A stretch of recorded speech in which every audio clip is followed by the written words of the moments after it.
폭풍이 몰아치는 밤, 유명 배우 크리스틴과 그의 남편이 격렬하게 다투고 있습니다.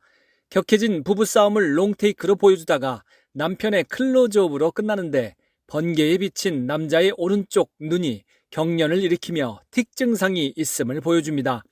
다음날 크리스틴은 해변가에 쓰러진 채 발견되는데 그녀의 곁에는 레인코트에 벨트가 있습니다. 아마도 벨트에 목 졸려 죽은 것처럼 보이는데 때마침 해변가 언덕을 지나가던 시나리오 작가 로버트가 그녀를 보고는 다가갑니다. 그는 크리스틴의 의식이 없는 것을 보고 도움을 구하려 뛰어갑니다.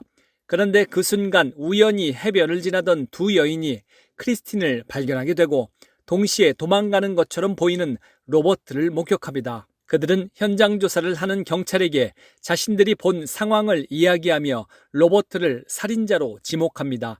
처음엔 단순한 오해라고 일축하던 로버트는 자신이 살인자로 몰리게 되었음을 알게 되고 곧바로 체포됩니다. 경찰은 로버트에게 크리스틴과 무슨 관계냐고 추궁하면서 그녀가 로버트에게 거액의 유산을 남겼다는 이야기를 합니다. 로버트는 그 소리를 듣고 실신합니다. 때마침 들어온 경찰국장의 딸 에리카가 기지를 발휘해 로버트의 의식을 회복시킵니다. 로버트는 변호사와 접견을 하게 되고 곧바로 재판에 넘겨지게 되는데 재판정에 들어서려는 순간 재빨리 도망합니다.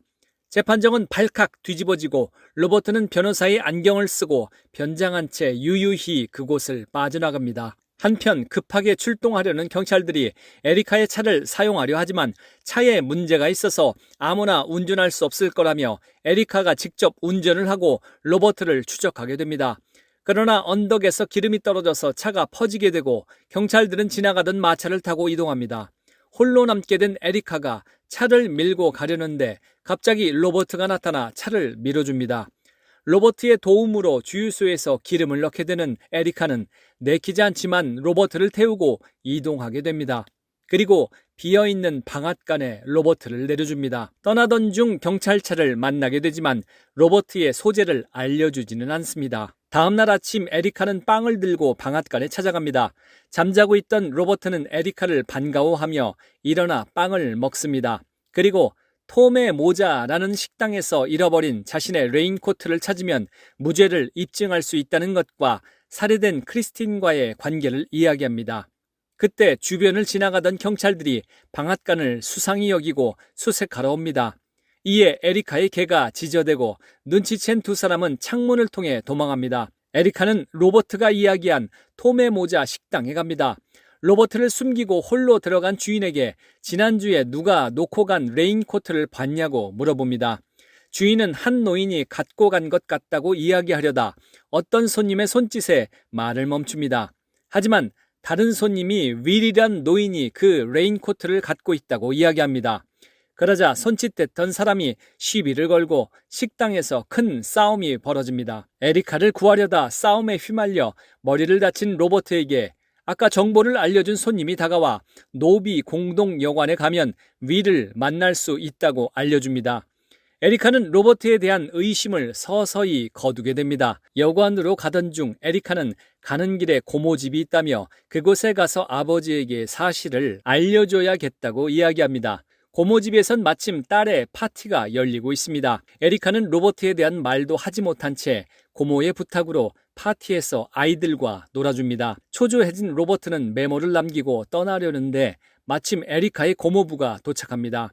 아무것도 모르는 그는 로버트를 에리카의 친구로 여기고 집으로 데리고 들어갑니다. 얼떨결에 파티에 참여하게 되는 두 사람. 파티 중 소곤거리는 두 사람의 분위기를 수상하게 여긴 에리카의 고모가 이런저런 질문을 하는데 두 사람은 서로 다른 대답을 합니다. 이에 로버트에 대한 의심을 품게 되고 그를 더욱 추궁해 보려 하지만 고모부가 두 사람을 도와줍니다.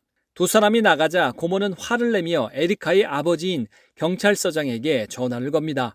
경찰서장은 주변 경찰서로 전화를 하고 경찰이 에리카의 차를 잡지만 두 사람은 도망합니다. 살인 용의자 도주를 도와준 공범으로 여겨질 것으로 생각한 에리카는 더욱 혼란스러워합니다. 두 사람은 마침내 노비 공동여관에 도착하게 되고 로버트는 자신의 레인코트를 갖고 있다는 윌을 만나기 위해 홀로 들어갑니다. 결국 윌을 만나서 자신의 레인코트를 돌려받게 되지만 그것에는 벨트가 없었습니다. 윌은 다른 누군가에게 레인코트를 받았는데 그 사람은 눈을 찡그리는 버릇이 있었다고 알려줍니다. 영 앤 이노센트는 결점이 많은 영화지만 분명 시대를 앞서간 미국식 히치콕 영화입니다. 영화에는 우리가 흔히 알고 있는 여러 할리우드 공식들이 담겨 있습니다. 1970년대까지는 미국에서 잘 알려지지 않았고 영국에서조차 그다지 평가를 받지 못했다고 합니다. 이제 널리 보급이 된 이 영화는 히치콕의 영국 영화 중 가장 눈에 띄게 정감이 넘치고 정서적으로 건전한 영화로 소개되고 있습니다. 39계단의 성공 이후 히치콕은 억울하게 누명을 쓰고 쫓기는 무고한 남자가 얼마나 관객에게 매력적인지 깨닫게 됩니다. 영 앤 이노센트에서도 주인공 로버트는 누명을 뒤집어 쓰고 금발미인에게 도움을 받게 되죠. 이 영화의 금발미인 에리카는 기꺼이 도주에 동행하며 로버트를 돕습니다. 그녀는 경찰서장의 딸로 로버트처럼 젊고 순진합니다. 이 캐릭터를 연기한 노마 필빔은 촬영 당시 겨우 18세였습니다. 그리고 그녀는 이미 나는 비밀을 알고 있다란 작품에서 아역으로 출연한 바가 있습니다. 영화는 오프닝의 격렬한 부부싸움으로 시작하지만 그 뒤 이야기는 겉보기엔 평온하고 가볍습니다. 그러나 순진하고 결백한 사람이 억울한 누명을 벗는 이 단순한 줄거리 속에는 반복되는 상징들이 촘촘히 엮여 있습니다. 살해당한 여자는 영화배우이고 혐의를 뒤집어 쓴 남자는 시나리오 작가이며 진짜 범인은 틱 증상이 있는 재즈밴드 뮤지션입니다. 주인공의 무죄를 입증해줄 떠돌이 노인은 신사로 변장하고 히치콕은 파출소 앞 소동을 찍는 작은 카메라맨으로 카메오 출연하죠. 결국 모든 인물들은 39계단에서처럼 겉모습과 실제 삶이 충돌하는 세계 속에 있습니다.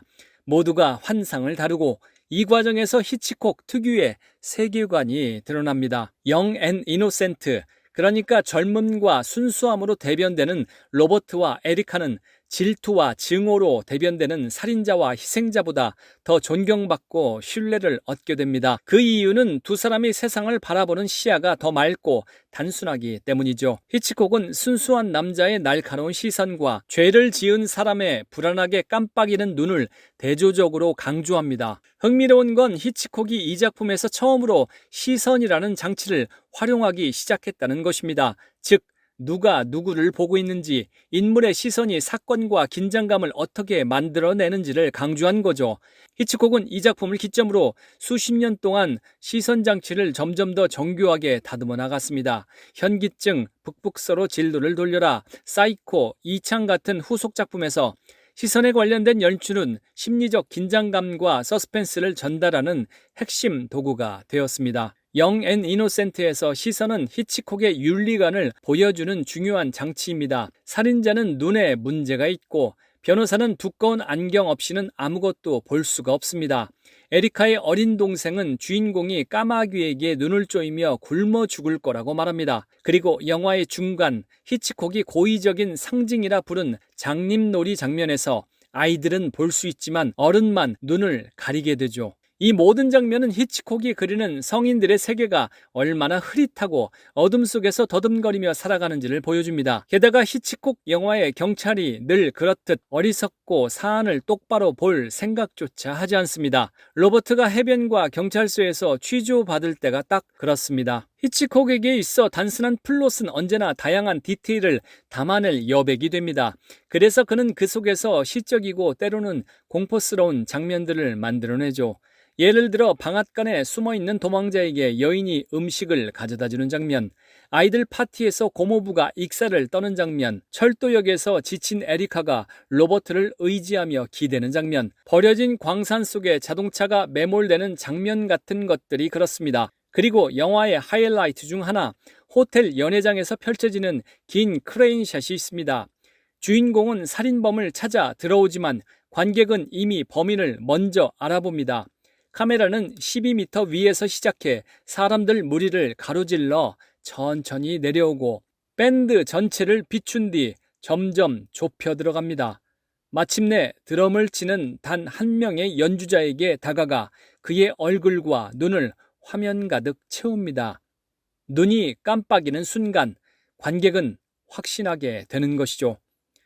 이 장면은 히치콕의 가장 유명한 크레인샷 중 하나로 꼽히며 훗날 오명의 명장면과도 견줄 만한 압도적인 순간입니다.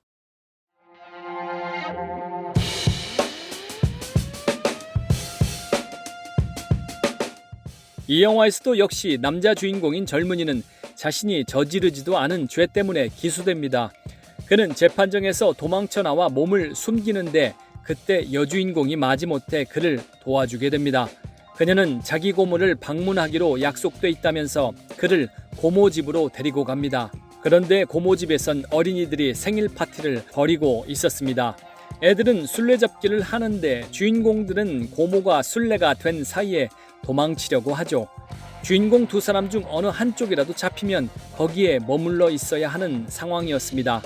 그래서 그 장면에서 서스펜스가 생깁니다. 과연 술래인 고모에게 잡히게 될까 아닐까로 마음을 졸이게 되는 것이죠. 고모가 그들을 거의 잡을 뻔했으나 어찌어찌해서 그들은 고모 집을 빠져나오는 데 성공합니다. 그런데 그 영화가 미국에서 개봉됐을 때 바로 그 장면이 잘려나간 채로 극장에 걸렸습니다. 정말 어리석은 일이었죠. 그 장면이 영화의 정수였는데 말입니다. 영앤 이노센트는 서스펜스 규칙의 한 예를 보여줍니다. 즉 관객들에게는 알려져 있지만 등장인물들은 그 사실을 전혀 모르는 것 말입니다. 이것은 관객이 다음에 어떤 일이 생길지 궁금해하기 때문에 영화의 긴장을 고조시키게 됩니다. 영화 막바지에 이르러 여주인공은 불황자를 찾아 나서게 됩니다. 그녀는 살인자를 알고 있는 늙은 불황자를 만나 결국 살인자를 밝혀냅니다. 살인자를 찾는 유일한 단서는 그가 눈을 심하게 깜빡거린다는 사실뿐이었습니다. 그래서 그녀는 그 불황자에게 말끔한 옷을 입히고는 큰 호텔로 데려갑니다. 그 호텔에서는 오후 티타임에 댄스 파티가 진행 중이었습니다. 사람들이 붐볐고 그래서 불황자는 이렇게 많은 사람들 속에서 두 눈을 깜빡이는 사람을 찾는다는 건 멍청한 짓 같아요 라고 말합니다. 그때 나는 두 사람의 대화가 진행되는 와중에 카메라를 가장 높은 위치, 즉 호텔 라운지를 내려다보는 천장 가까이에서부터 돌리로 서서히 내리며 로비를 거쳐 무도회장과 춤추는 사람들을 지나 밴드 스탠드와 연주자들을 비추고 바로 드럼 주자를 클로즈업 시켰습니다. 연주자들은 모두 검은 얼굴들이었고 우리는 드럼 주자의 눈이 스크린을 가득 채울 때까지 얼굴에 카메라를 멈추고 있었습니다. 그리고 조금 뒤 그 눈이 심하게 깜빡거립니다. 이 한 숏에 모든 것이 담겨 있었죠. 그건 당신이 견지하는 규칙 중에 하나죠. 즉 가장 먼 곳으로부터 가장 가까운 곳으로, 가장 작은 것으로부터 가장 큰 것으로 라는 것 말입니다.